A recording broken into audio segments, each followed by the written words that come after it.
everyone, welcome to another episode of King's Diary. My name is Oritoke and I have here with me my co-host Oluwatosin. Last on our King's Diary, where Daddy explains to us what we need to do in marriage. Yeah, he said something about the stages, what we need to do before you even go far in the marriage.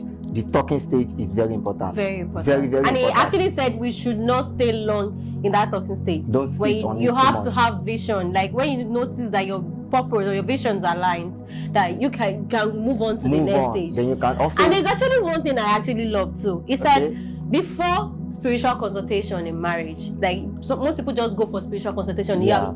There's always intimacy before spiritual consultation. That's where the talking stage also comes in. Like when you guys start talking, you will know the kind of partner you are with, like the kind of person you are rolling with. If this person is someone I can move my life with, before you now move into the spiritual consultation. I really learned a lot from what he said in our last. Yes, I did. I'm very sure our audience did. So let's move on to today's episode. I have here with me a reputable man of God, our father. Teacher. A loving man. So we don't even know how to even qualify him again. He's the father of all. Let me just use that. Yes, the father of all. I have here with me Venerable Superior Evangelist Yomi Oni, a shepherd, King of Kings Cathedral. Come, Daddy. Hi, good afternoon. Nice to meet you. Same here, sir. It's nice to have you here again in King's Diary. The same here again. It's been highly anticipated considering the last few episodes that we've done together. Okay, so Daddy, our next topic for today is importance of sanctification in C.C.C. I would like you to enlighten our audience about that particular topic. We need to know importance of sanctification in C.C.C. for new converts and also for some of us that have been in the fold that still don't know the importance of sanctification in C.C.C. See, in every denominations, they have their own liturgy. And then, they have their own style, they have their own code. But by the grace of God in Celestial Church of Christ, one of the, I won't say conditions, one of the rules, one of the instructions that's been given to our father, Baba Reference George Sofer, has to do with this sanctification. And he also has his, roots in the Bible as well. The third book of the Torah, which is Leviticus. When you read Leviticus chapter number 15, he actually, speaks about the reason why sanctification needs to be done, because that especially say a woman, when they are in their monthly cycle, they must abstain for 7 days, and everything that the church becomes unholy and all that. That is that is in the Bible. That's in the Old Testament. While some of our I won't say colleagues, while some of our believers out there don't really look into the Old Testament because they believe that once Christ has come, Old Testament is no longer relevant. But what we need to understand is that there is no new without the old.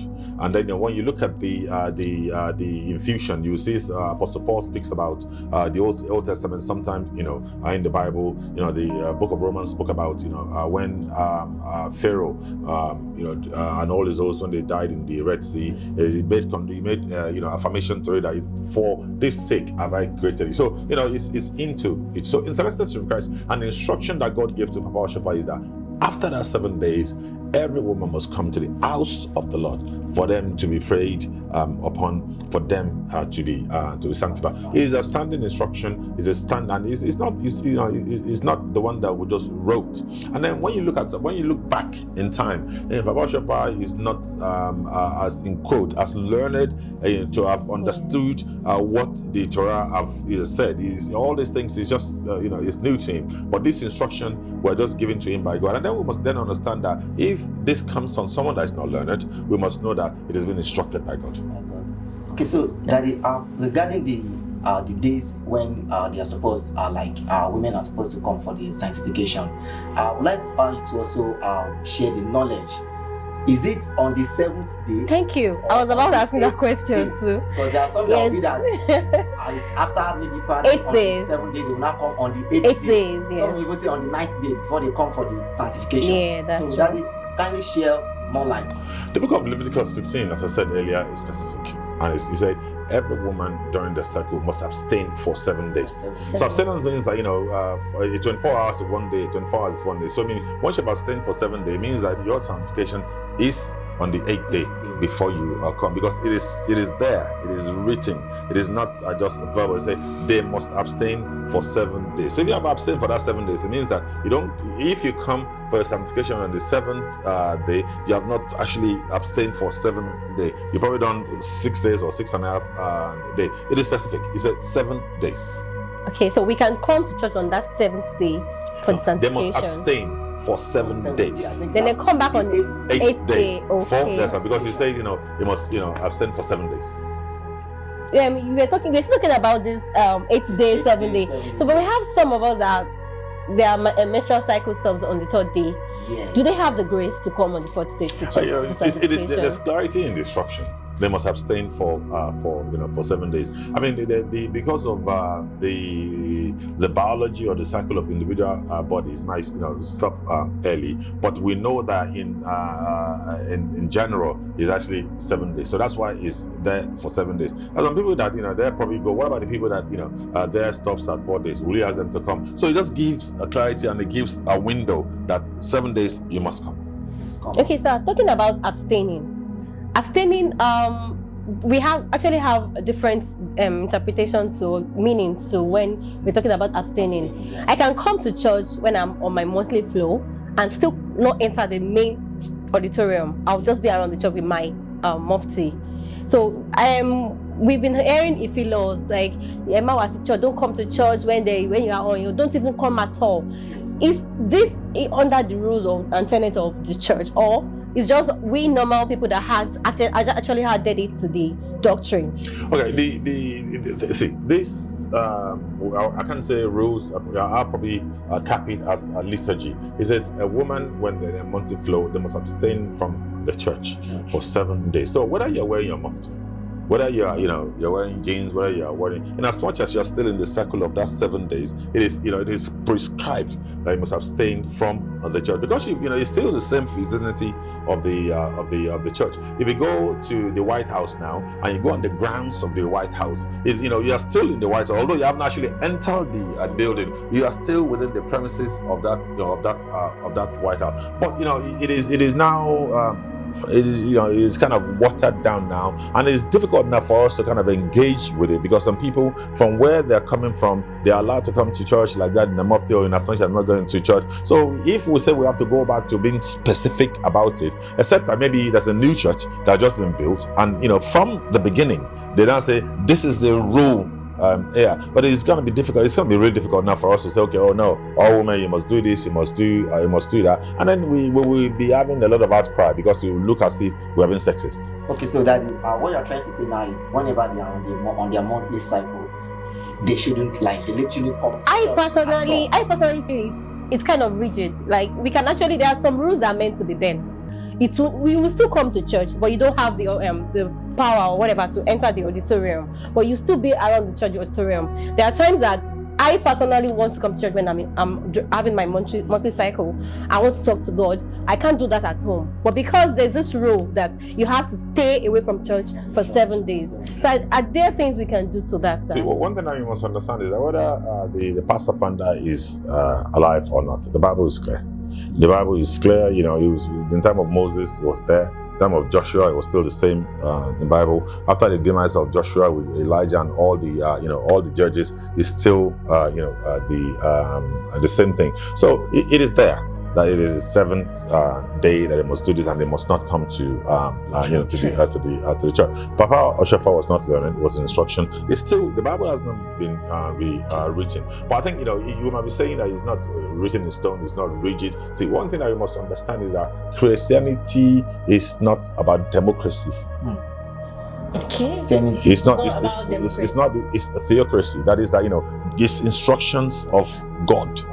So it's not that something that we will say, God has said this, let us not sit down, let's debate, how do we do this thing. So with God, it's not democracy, He's giving us instructions about that. And then of course, there will be some people who are not, Christians, who are not of our own, belief. Maybe they are Pentecostal, maybe they are, Methodist, Anglican. Some of them, they go to church, that is theirs, because you must understand something. I made an analogy, just this simple topic, which we said it in London about a few years back on Sky TV, and I said to them that, see, in every nation, there are the police, there's the army, there's the navy, and the air force. When you look at all those four segments of the society, all they do is protect the territorial integrity of that nation, but they do it differently. The air force, they're in the air.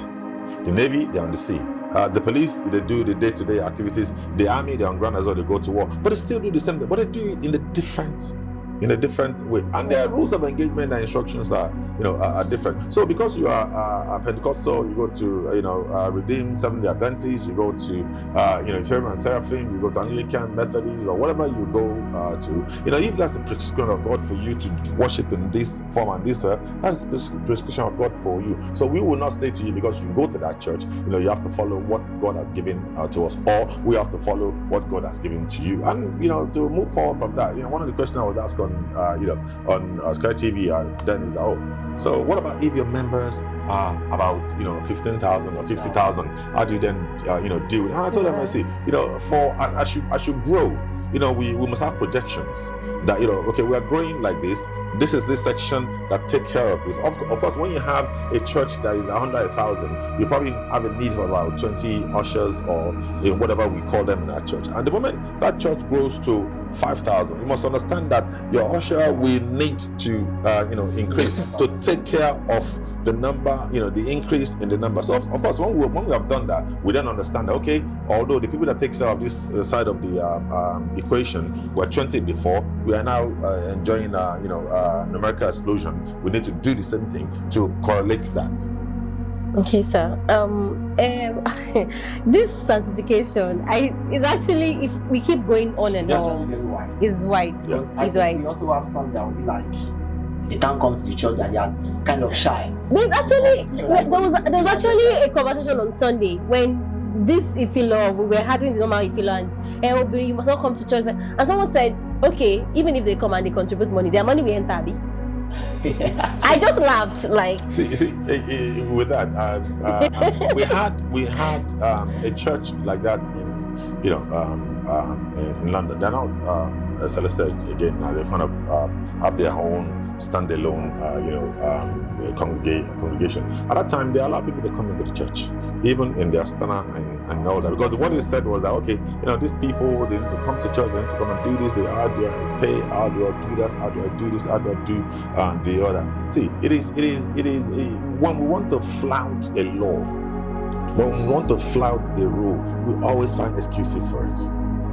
If you bring the money on this Sunday, or you bring it next week Sunday, you still brought the money to church.